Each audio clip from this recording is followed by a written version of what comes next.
Hello everyone and welcome to The New Hits, where I cover brand new top 40 entries, judging their quality and how much longevity I think they'll have. Today we have a surprisingly big week as 4 songs make their breakthroughs into the top 40 plus one massive top 3 debut. Let's start our coverage with Ava Max is an artist who I simultaneously thought would get demoted to one-hit wonder status and yet does not surprise me by getting another hit. I can easily see the radio eating her brand of pop up, but since her breakthrough, all of her singles just seem to have gone nowhere. It seemed like that fate would befall this number too, as it spent what seemed like forever languishing and bubbling under, but here it is, and with a radio run, and while I'm not sure this is better than Sweet But Psycho, this is still a solid pop track. Even if the personality isn't exactly there, Ava has the presence to carry this despite having to deliver some pretty cringeworthy lines for her confidence. The production is overly polished, but it's got a fun groove, and I always have to praise a good guitar solo in pop music. Overall, while there are some elements that put me off, it's enjoyable, though for me personally I wouldn't want to listen to it too often. I'm giving it a 6 out of 10, decent. For prospects, I feel like this one will be highly reliant on radio, but I think radio will carry it well, though at the rate it's going it'll most likely be caught between years. Next up.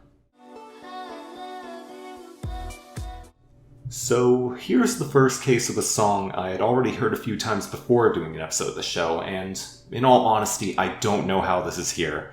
I thought this was going to be out of the picture quick just a month or two ago, and now suddenly it's got a massive second win on radio out of nowhere. Good for me, since I really don't know why I love this as much as I do, but I do. This really is just the perfect vibe music. Yeah, it's quite simplistic, and the lyrics are a non-presence, with them all being sampled and there being just a dozen or so words in the whole song, but with how Emilee is placed in the mix, I could just describe her as more a contribution to the sound than a vocalist. I noticed similarities between this and Mr. Probes and Robin Schulz's Waves from a few years back, as they both employ pretty lush tropical instrumentals with a noticeable use of guitar, and while this isn't anywhere close to the level of that masterpiece, it's nice to have a song like that in the pop scene right now, and this was a regular listen for me a few months ago. Still love it now, I'm giving it an 8 out of 10, great. In future, I don't feel like this song is going to last much longer. It's gone top 20 on radio, so I feel like its run might be approaching its last legs, and radio is really all it has right now. Hopes aren't high for this one, but I'm happy it's here regardless. On to, unfortunately, AJR have a top 40 hit now. Amazing. Similarly to ILY, this seems to be getting a late pop radio run while everything else seems to be exhausted, but alongside that it's making up some minor ground in streaming. Let me get this out of the way first. Like a lot of others seem to, I don't like AJR. I find their attitudes to be obnoxious and their lyricism to be among the worst in the current mainstream, but even by their standards, this is pretty unlistenable because now they've made their sound, one of the few things I could tolerate in their music, obnoxious as well. The piano line, the horn blast in the chorus, the out-of-nowhere switch-up in the second verse, the goddamn here we go ad-libs, all of it seems purpose-built to put me off. If I can say something for this, it's that the lyrics aren't as embarrassing as usual. They pretty much just consist of buzz phrases about growing into adulthood, but the way the brothers deliver them, especially in the chorus, isn't lending much help to them. All in all, even if I did enjoy AJR's other work, I would probably still avoid this, but I can't say it does anything reprehensible enough to make it worthy of a 0. Still giving it a 1 out of 10. Terrible, though. Unluckily for me, I feel like this song actually has legs, depending on how those streaming gains hold up, though just like Kings and Queens, I imagine this will get caught between years. Moving on from that. I thought a bro nigga. Moneybagg Yo is not an artist I've had too much experience with, but honestly, from what I've heard, I don't think I'm missing all that much, including this here. Overall, he comes off as kinda generic to me. That's not to say there's not good shining through here. The beat is actually very nice, and I feel like another rapper could have done great things with it. And Moneybagg Yo does provide a couple good punchlines, but it's almost as if for every good line there's one that fails to land, and until midway through the second verse, in other words, approaching the end of the song, Moneybagg's performance offers nothing of note. I really don't have all that much to say here, the song just doesn't hit for me. I'm giving this a 4 out of 10, mediocre. Now, there's something special to note here. The song got its massive boost up to near the top 20, primarily off of a remix.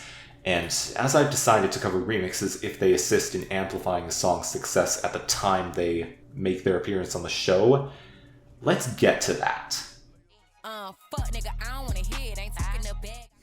What we have here, as I assumed would be the case when I jumped into it, is a very marginal improvement. Emphasis on marginal here, as the other two acts don't serve to improve this too much.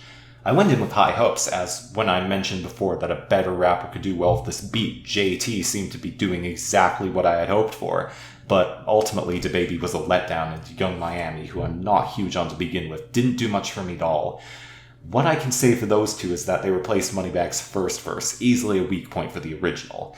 A mediocre remix that I still think I can give a 6 out of 10 decent to, mainly off the strength of JT's verse and little else, and the score could easily have gone far up if it was just her song.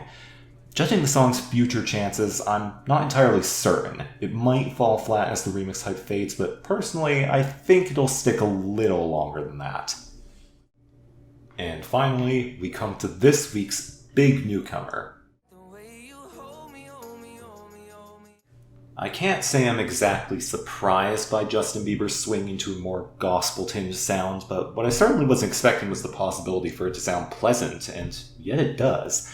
Production-wise, it's boring and basic, but also charming in the same way as 10,000 Hours was, and I would say that the beat switch-up midway for the chorus was a good idea if the beat that was switched into wasn't so poor. Bieber himself manages to sell the concept to the best of his ability, which obviously isn't much, but I can tell he's putting more effort into this than the singles off his last album. And hey, the heavily trodden upon comparing your relationship to religion path is still better than the double entendres going on in Yummy. Unfortunately, Chance the Rapper comes in and embarrasses himself. Honestly, he kinda tanked the song, which was shaping up to be Bieber's best effort in a while. As it stands, I'm giving this a 5 out of 10. Okay. Holy will have a radio run in the future. It's certainly not getting Yummy's bad press, so after a brief drop-off, this should stick around for a good while. No way is this week not its peak, though. So, that's our week. Very busy, and quite a few things I feel could become top 40 mainstays for the coming weeks.